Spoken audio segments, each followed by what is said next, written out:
আসসালামু আলাইকুম গাইজ, আপনারা কেমন আছেন? আপনাদের জন্য একটি নতুন ভিডিও নিয়ে আসছি।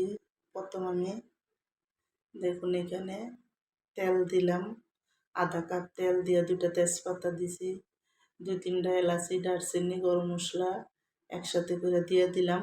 তো একটু গরম হওয়ার পরে আমি কিন্তু এখানে 1 কাপের মতন পেঁয়াজ দিয়ে দিলাম। পেঁয়াজটা দিয়ে এখন কিন্তু আমি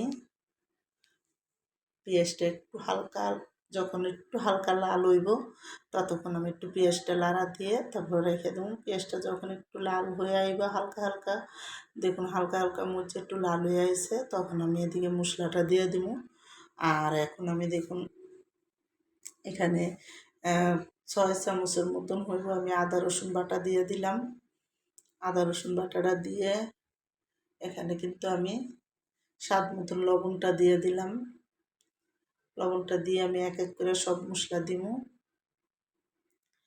আর এদিকে দেখুন এখন আমি লাল মরিচের গুঁড়া দিয়ে দিলাম 1 চামচ গুঁড়া, আর ধনিয়ার গুঁড়া দিয়ে দিলাম আমি 1 চামচ।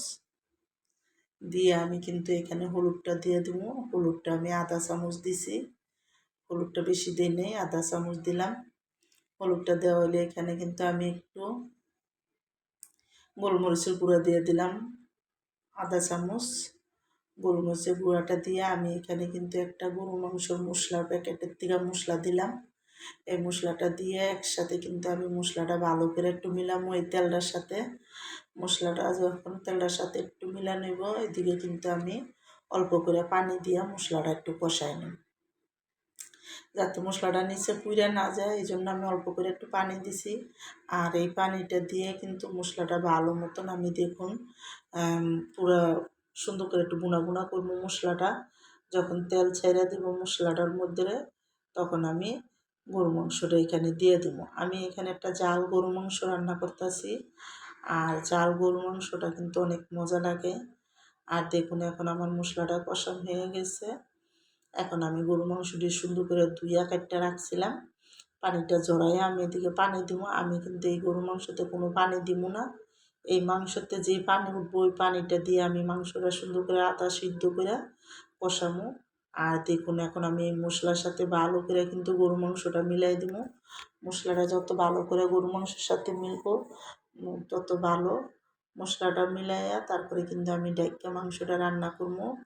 আর আমার এই ঝাল গরু মাংসের গুঁড়াটা যাদের পছন্দ তারা লাইক সাবস্ক্রাইব দিয়েন প্লিজ। আমার ভিডিওটা বেশি বেশি আপনারা শেয়ার করে দিয়েন আর বেশি বেশি সাবস্ক্রাইব করে দিয়েন। আর যারা আমাকে সাবস্ক্রাইব করছেন তাদের অনেক অনেক ধন্যবাদ।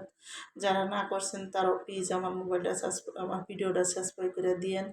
আর আপনারা সবাই আমার সাথে থাকেন, আর আপনাদের জন্য দোয়া রইল। সবাই যদি আমার এই ভিডিওটা একটু সুন্দর করে দেখেন তাহলে কিন্তু আমি একটু আগে বাড়তে পারি। আর দেখুন এখন কিন্তু সুন্দর করে আমার এটা কষানো হয়ে গেল গা।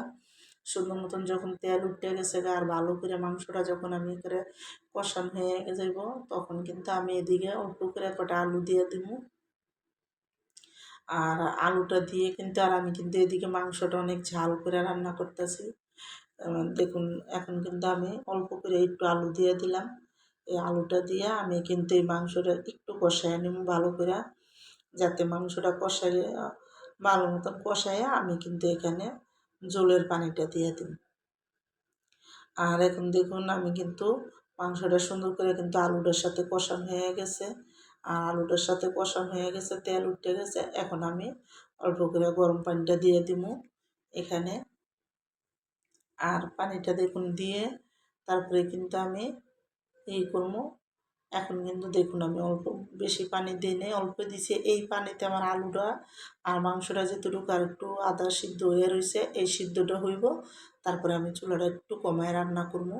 আর দেখুন ভালো মতন কিন্তু আমার এদিকে এটা সিদ্ধ হয়ে আইছে, আর সুন্দর করে আলুটা সিদ্ধ হয়েছে। এখন কিন্তু আমি এদিকে কটা কাঁচামরিচ আর কিন্তু জিরার ফাঁকিটা দিয়ে দিলাম।